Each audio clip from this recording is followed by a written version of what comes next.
qodobka sagaalaad gobolka banaadir banaadir isteed waa gobol ma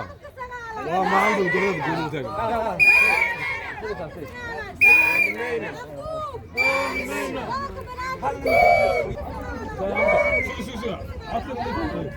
عطك نظيف انا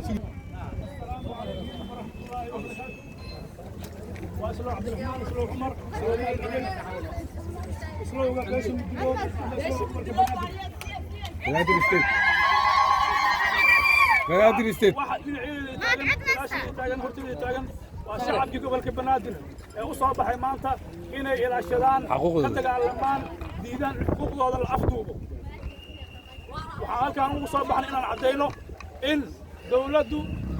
ay maanta rabto in ay siyaasadayso xuquuqda gobolka banaadir gaar ahaan madaxweynaha jamhuuriyadda federaalka Soomaaliya Maxamed Cabdullaahi Farmaajo wuxuu go'aansaday in uu siyaasadeeyo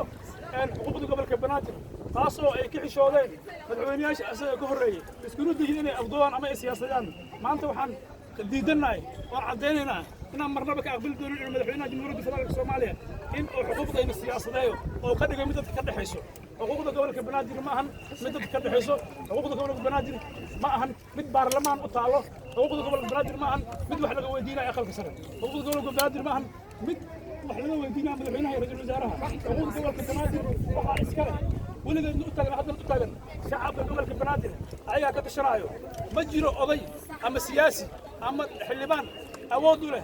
إنه يجري هذا واحد مثلا يا دول كبنادر حقوق يسنا حقوق هذا نروح نقول كرو أما ده وجه وقصوا سكرو شعب الدول كبنادر واحد كتعلمنا ونديدنا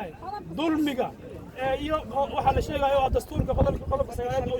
warkii soo yeeray madaxweynaha oo ahay in gobolka banaadir lagu dhaqaayo qodobka sagaalaad hadii aan lagu dhaqin Jubbaland banaadir lagu dhaqaayo qodobka sagaalaad hadii lagu dhaqin Puntland banaadir lagu dhaqaayo qodobka sagaalaad hadii lagu dhaqin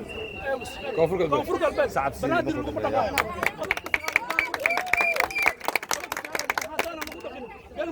gobolka banaadir cid ku dhaqartay ma jirto gobolka sagaalaad lagu qaado karo afduub lagu qaado karo laaluush lagu qaado karo oday laaluush la siiyay xilmaan laaluush la siiyay lagu qaado karo dadkiisi waa ku ana shal difaaceen maanta loo difaacay cid diyaar u yihiin cid alaale cidii maanta isku daydo in ay xuquuqdayna ay dudna duufiso in aan karkaarka weedaarino meesha joogto ugu tagno waxaan diyaar u nahay si nabada in waxayni loo nabadgeliyo waxaa jirto dad la soo bixiyay maanta oo aan maqli jirnay in magaaladan ay joogaan xoog wadaniyiinta oo madaxweyne Farmaajo ku leeyahay waxaa la sheegaa waxa cad maanta banaanka loo soo saaray xoogii wadaniyiinta waxayna joogaan lambar 4 waxay joogaan daldirka daasoon dadkaas ayaa waxa laga dhaadhiciyay inay yihiin dadka laga dhaadhiciyay waa maanta inay yihiin dadkii gobolka banaadir oo ku taageersan madaxweynaha go'aanka waxa uu soo saaray dadkaasi ma aan dad gobolka banaadir ku talaayo waa xoogii wadaniyiinta oo Farmaajo ku talagalay ayaga ay dooranayaan dadku ku tashan yahay inay doortaan berrito oo ku tashan yahay oo dhahay shacabka dooranayaan waa ayagaas waxaan cadeynaa waxa jooga daldirka daasoon lambar 4